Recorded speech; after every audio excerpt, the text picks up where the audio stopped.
네, 오늘은 로마서 4장 13절에서 17절 말씀 가지고 아브라함이 믿음으로라는 제목으로 함께 말씀의 인사를 나누고 합니다.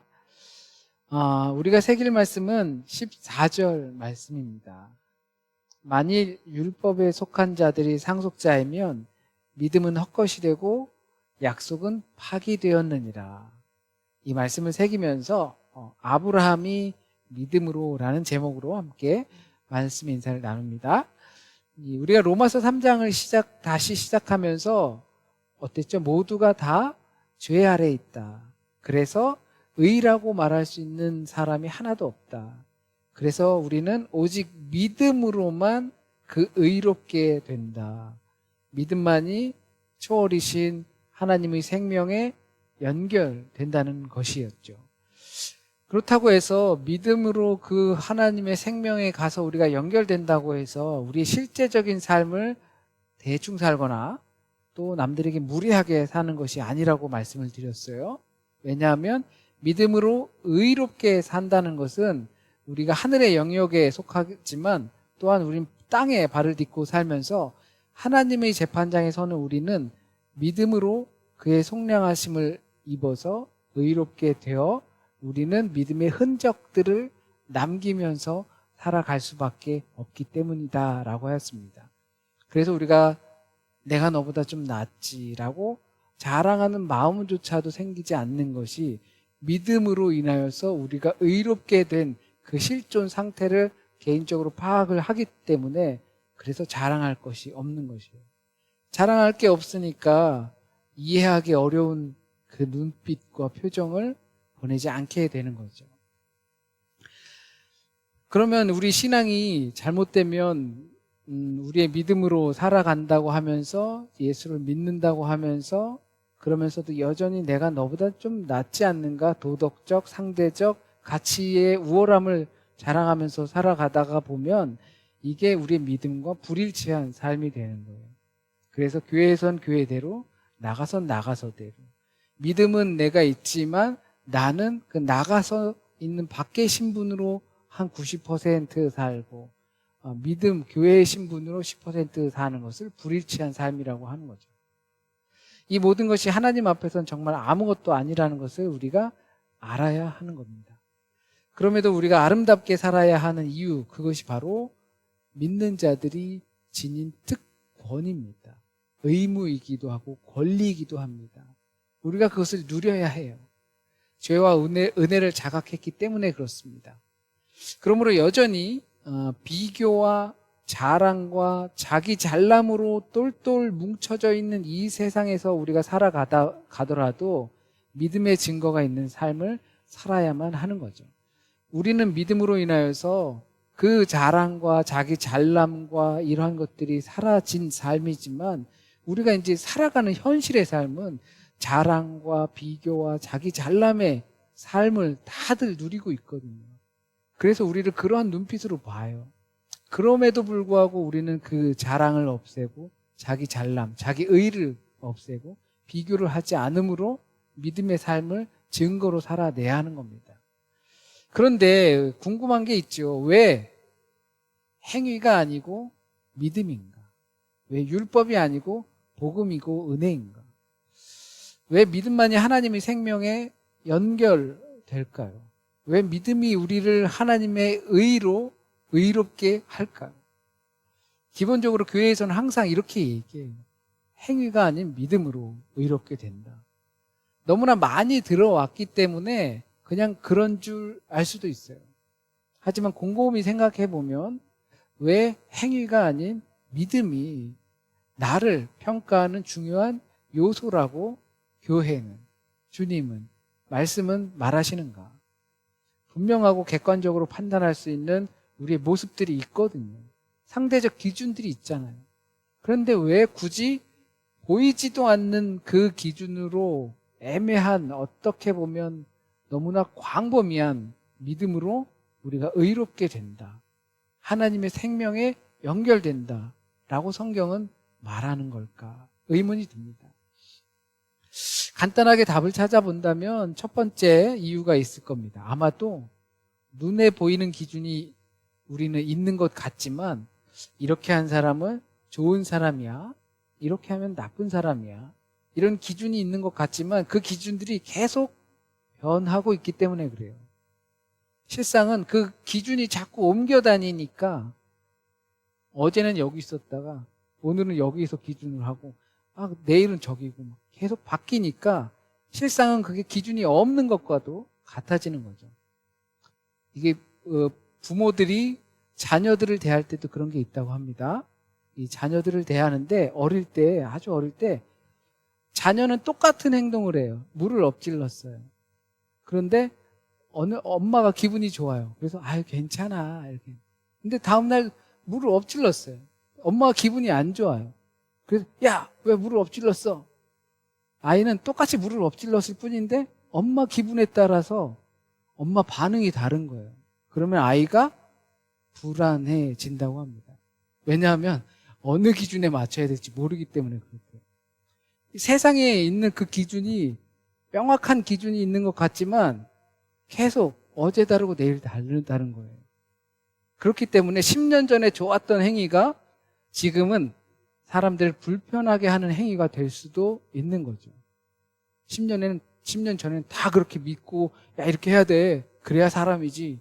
했는데 10년이 한참 지나고 나니까 야 그거 그렇게 하면 미개인이야. 이렇게 나올 수 있다는 겁니다.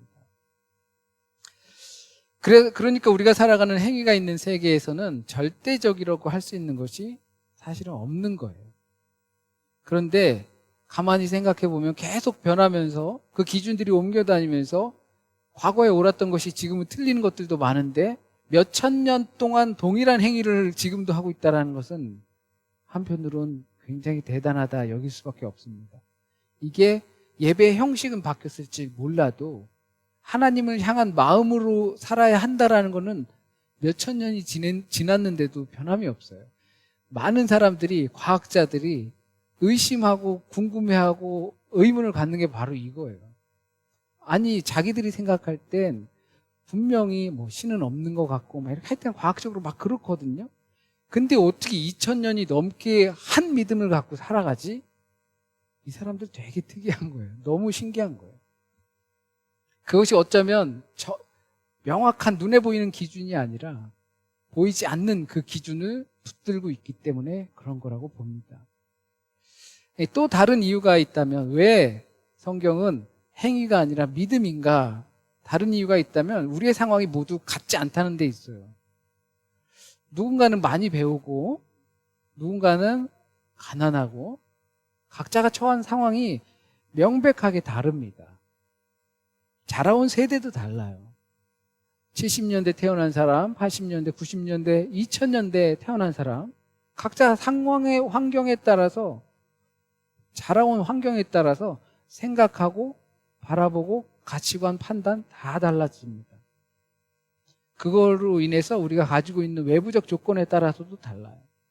그런데 같은 행위를 한다고 하면 그리고 같은 정성을 들여야 한다면 분명 누군가에게는 이게 유리한 조건이 될 것이고 누군가에겐 불리한 조건이 될 거예요. 시험을 테스트하는데 선생님이 난 얘 알아. 얘한테 조금 좋은 시선으로 마음이 자꾸 가. 얘는 처음 봐. 몰라. 관계가 없어. 그러면 마음이 덜 가 하면 공정한 판단이 아니죠.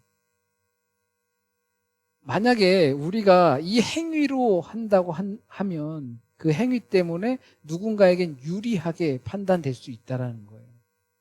동일한 행위를 해야 된다면. 그래서 누군가는 좋은 점수를 받고 누군가는 나쁜 점수를 받아서 소위 말하는 하나님의 의에 도달하지 못하게 된다면 그러면 이런 하나님을 우리가 과연 믿을 수 있겠는가라는 거죠. 누구는 100만 원을 내야 되면 하나님의 의에 이른다라고 하면 누구는 두 랩돈도 없는 상황이면 그러면 그 두 랩돈을 전 재산으로 다 내고서도 하나님의 의에 이를 수 없다면 이런 하나님이면 좀 문제 있는 거 아닌가? 라는 거죠. 두 랩돈을 드린 그 과부가 성경에서도 등장했습니다. 누가복음은 그것을 보면서 전 재산을 바쳐야만 하는 상황을 만들고 있다라고 해요. 왜냐하면 해야 되거든요. 근데 그 과부는 2렙돈밖에 없어요. 그러면 그것은 전 재산을 드리는 거죠. 주님께서는 과부의 그 2렙돈이 그 누구의 것보다 더 크다고 하셨습니다. 그것이 전 재산이기 때문일까요? 물론 그렇게 이해할 수도 있겠지만 각자 다른 조건과 환경에 처한 것도 때로는 불평등하게 여길 수 있는데 내 마음은 뭐 진짜 달란트 드리고 싶죠. 근데 나는 고작 2렙돈밖에 없는데 만약에 교회가 달란트를 내야 한다라고 하면 내가 나한테 준 건 이거밖에 없으면서 달란트를 내라고 하니 이건 매우 불공정한 교회인데? 라고 생각하게 되는 거예요. 그것 때문에 하나님의 영원한 생명과 우리가 떨어져야 한다면 왜? 달란트가 없으니까. 그 행위를 못했으니까. 교회를 100번 나와야 되는데 50번밖에 못 나왔으니까. 나는 그 열에서 빠지게 된다면 그런 하나님을 과연 우리가 믿을 수 있는 것인가? 그런 하나님이 과연 구원할 수 있는 것인가? 이처럼 여러 이유들도 있겠지만 성경의 행위보다 믿음을 중요하게 여기는 이유가 이런 것들이 있을 거라 생각합니다. 그것이 바로 또 아브라함을 통해서도 하나님께서 그렇게 말씀을 하셨어요. 행위로는 절대 아니다.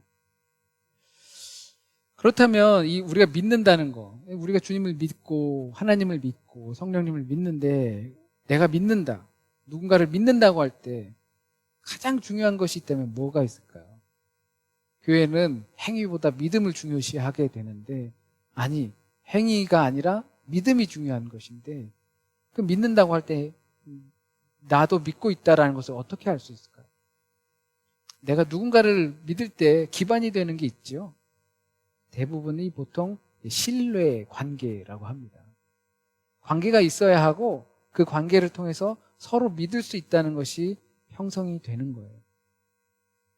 조금 더 쉽게 푼다면 서로 알고 있다는 거죠. 알고 지내는 거예요. 더 잘 알고 지내면 더 신뢰하게 될 수 있어요. 제가 얼마 전에 어떤 사람에게 혹시 제가 막 길바닥에서 육두문자를 막 써가면서 막 이렇게 진짜 흉한 모습으로 막 그러고 있다면 당신이 나를 봤어. 그러면 당신 나를 어떻게 생각할 거야? 그렇게 물어본 적이 있거든요. 그러면 좋은 변호사를 한번 알아보도록 하겠다고 그러더라고요. 이제 갑자기 그냥 장난삼아 생각난 이야기이긴 하지만 신뢰 관계가 있으면 내가 정말 이해할 수 없는 행동을 했을 때 나를 아는 사람이라면 저건 뭔가 좀 이상해, 정상적이지 않아, 저 사람답지 않아, 무언가가 있을 것 같아, 알아보자 라고 가겠죠. 그럴 겁니다. 우리도 하나님과의 관계도 마찬가지예요. 우리한테 정말 감당하기 힘든 일이 생겼어요. 어려운 일이 닥쳤어요. 근데 내가 하나님을 안다면, 그렇다면 내 힘든 일이 이거 내가 몇 년을 믿었는데 이럴 수 있습니까? 이렇게 따짐이 아니라 내가 그분을 안다면 다른 이유가 있을 거예요. 하나님께서 내가 알지 못하는 이유 있을 거예요. 알아보자 라고 가겠죠. 이게 믿음의 신뢰 관계예요. 알고 있기 때문에 서로. 그래서 좋은 신뢰 관계가 형성되기 위해선 서로 잘 알아야 합니다. 그래서 우리가 하나님을 믿기 위해선 가장 먼저 필요한 것이 무엇보다 하나님을 알아야 하는 거예요. 믿음이 있다라는 것은 하나님을 알고 있다라는 얘기와 같은 거예요. 그러므로 믿음은 하나님을 아는 지식에서부터 시작이 됩니다. 근데 사실 이 말도 좀 불편해요. 하나님을 알아야 하나님을 믿을 수 있다.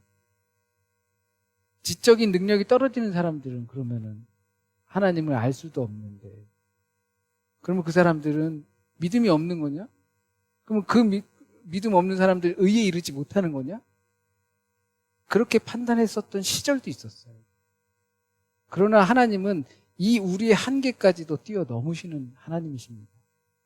이게 우리가 알 수 있는 사람은 좀 알아야 한다라는 거지, 무조건 성경을 읽을 줄 알고 아는 자들만 믿음에 이르고 하나님을 알 수 있는 것은 아니라는 겁니다. 하나님을 알 수 있는 것은 계시된 그 하나님의 말씀인 성경입니다. 성경은 하나님 스스로 자신을 우리에게 드러내셨어요. 그래서 하나님의 말씀이라고 합니다. 우리가 하나님의 말씀을 읽거나 보거나 듣거나 한다는 것은 하나님 자신이 말씀하시는, 그 직접 말씀하시는 하나님의 이야기를 듣는 겁니다. 이것이 하나님을 가장 잘 알 수 있는 방법이고, 또한 하나님과의 가장 질 좋은 관계를 맺을 수 있는 방법이기도 합니다. 그래서 하나님과 좋은 관계를 위해선 하나님을 알아야겠죠. 그래야 하나님이 나의 믿음의 대상이 될 겁니다. 하나님을 잘 알아야 하나님에 대한 오해도 줄어들어요. 물론 우리의 한계는 있어요. 지적인 한계가 있기 때문에 하나님을 다 알 수 없어요. 그래서 성경에 나와 있는 것만이라도 우리는 하나님을 이해할 수 있는 좋은 방법이 되는 거예요.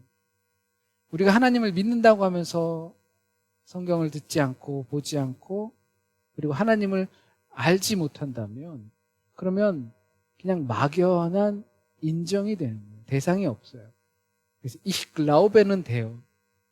Ich glaube an, 뭐가 안 돼요. 그 안 무엇을 모르거든요. 그렇기 때문에 그냥 Ich glaube만 되는 거예요.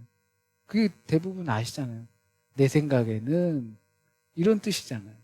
나는 믿습니다가 아니라 내 생각에는 그런 것 같아. 그냥 막연한 인정일 수밖에 없습니다. 물론 아예 아무런 관심이 없는 것보다 나을 수도 있겠죠. 하지만 잘 알아가지 못하면 그 관계가 왜곡이 될 수 있습니다. 그것이 때론 미신적인 신앙과 우상적인 신앙이 되기도 합니다. 성경에선 믿음의 대표 주자인 오늘 본문 가운데 아브라함의 이야기를 하십니다. 하나님이 아브라함을 알게 된 것은 아브라함이 하나님을 찾은 게 아니라 하나님께서 아브라함을 택했다라고 하셔요. 그냥 하나님께서 아브라함을 콕 지명하신 겁니다. 지명에 대한 배경과 조건, 이유에 대해서는 우리는 알 수가 없어요. 그냥 갑자기 아브라함에게 음성이 들렸고 아브라함이 등장하게 됐습니다. 그렇다면 하나님은 왜 아브라함을 선택하셨을지 우리는 궁금하지 않을 수가 없어요. 전혀 알 수 없지만 짐작해 보자면 하나님 마음이에요. 발칙한 상상을 좀 해보자면 하나님 마음대로 한 사람을 찍어서 이 사람이 믿음의 조상이 되게끔 하신 건가? 그러면 나는 뭐지? 이 부분에서 발칙한 상상을 해보면 하나님께서 본토 아비 집을 떠나서 내가 명한 곳으로 가라 라고 한 음성을 들은 사람이 아브라함 딱 한 명일까요? 들은 사람이 있을 거라고 생각해요. 이게 발칙한 상상이에요. 들은 사람이 있었을 텐데 그 갈대아 우르에서 잘 살던 사람들 중에 들은 사람이 있었을 거예요. 그러나 거기에서 발길을 옮긴 사람은 아브라함이었던 거예요. 수많은 사람들이 들을 수 있어요. 이제 하나님을 알기 위해서 성경의 말씀을 듣고 할 수 있어요. 그러나 거기에 있어서 마음이 동한 사람들은, 그 아브라함은 단 한 명이 될 수도 있어요. 아브라함만이 그 하나님의 계시를 듣고 말씀하신 길을 떠난 거예요. 그래서 그 사람이 믿음의 사람이다라고 믿음의 대표 주자가 되었어요. 하나님께서는 순종할 수 있는 도량을 넓은 자신감과 용기 있는 사람을, 아브라함을 선택할 수도 있었겠지만 그의 행보를 보면 이 사람이 과연 그 정도의 배포와 용기가 있는 사람일까 의심하지 않을 수가 없습니다. 그러나 중요한 건 그 사람이 어느 정도의 배포와 도량과 용기를 갖고 그런 믿음을, 굉장히 큰 사람이 있느냐가 전혀 중요하지가 않아요. 정말 보잘것없는 사람일 수도 있어요. 성경이 그렇게 포장해 놨을 수도 있어요.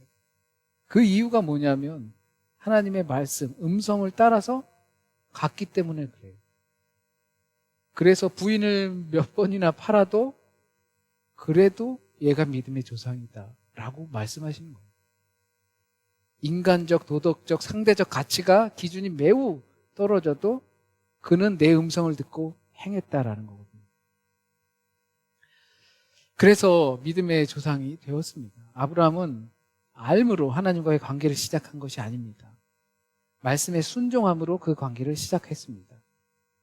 이리저리 부딪히고 깨지면서 하나님을 더 깊이 알아갔고 하나님의 약속을 더 굳건히 붙들게 되었습니다.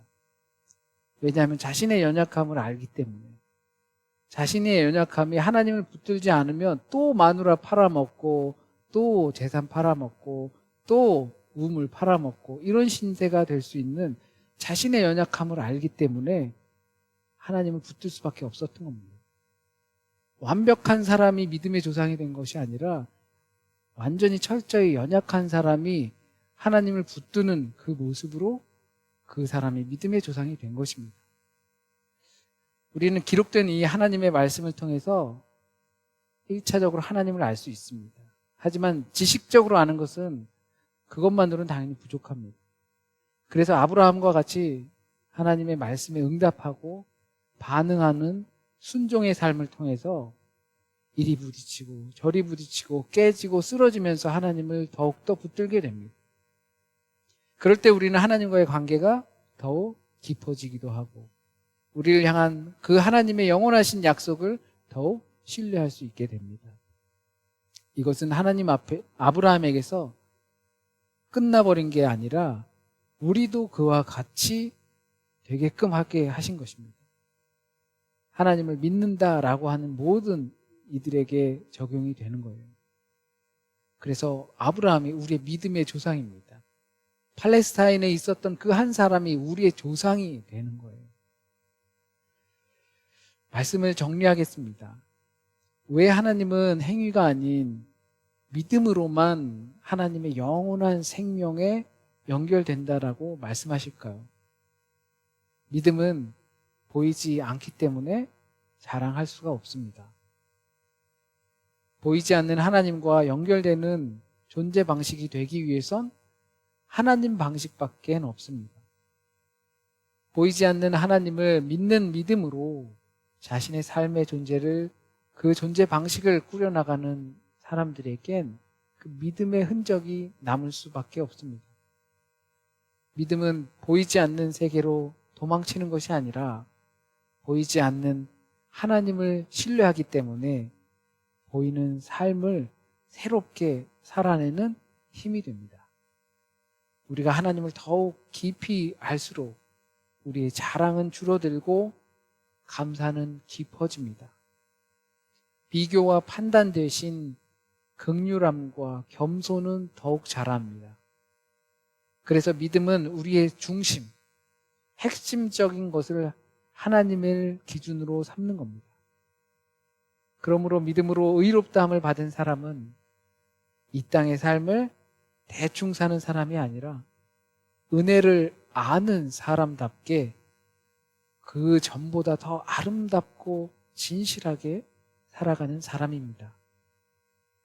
오늘도 우리를 부르시는 하나님의 말씀 앞에 마음과 삶으로 응답하며 믿음에서 순종이 나오고 순종에서 하나님을 더 깊이 알아가는 복된 발걸음을 내딛어 가시길 진심으로 소원합니다. 기도드립니다. 우리를 지극히 사랑하시는 하나님, 우리가 그 사랑을 미처 다 깨달을 수 없을 정도로 우리의 한계를 뛰어넘어 사랑하시는 하나님, 우리의 한계가 점점 더 높아지는 것이 아니라 점점 더 무너져 댐의 벽이 무너져 그 물이 흘러 넘쳐 나오는 것처럼 우리 안으로 하나님의 은혜가 한없이 크신 은혜가 무한정 들어올 수 있도록 주여 인도하여 주옵소서.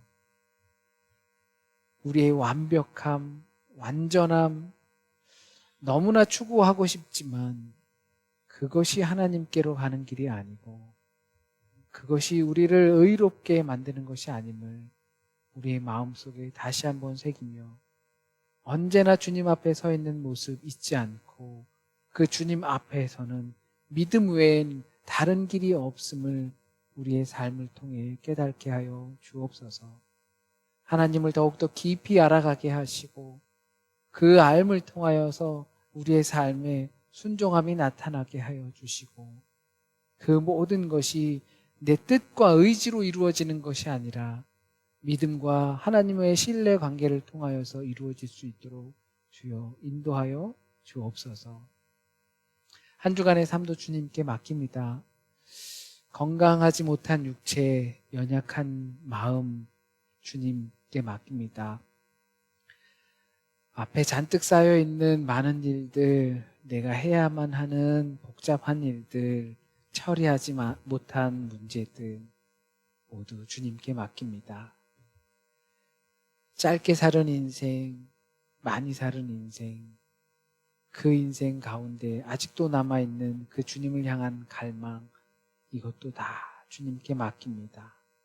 주님께서 온전히 주의 뜻대로 이루어 주시길 간절히 소원합니다. 우리에게 맡겨진 이 한 주간이 그렇게 주님의 뜻을 따라 주님의 뜻대로 움직여지는 하루가 될 수 있도록 우리를 내어 놓습니다. 주여 인도하여 주옵소서. 모든 말씀 우리 주님 예수 그리스도의 이름으로 기도드립니다. 아멘.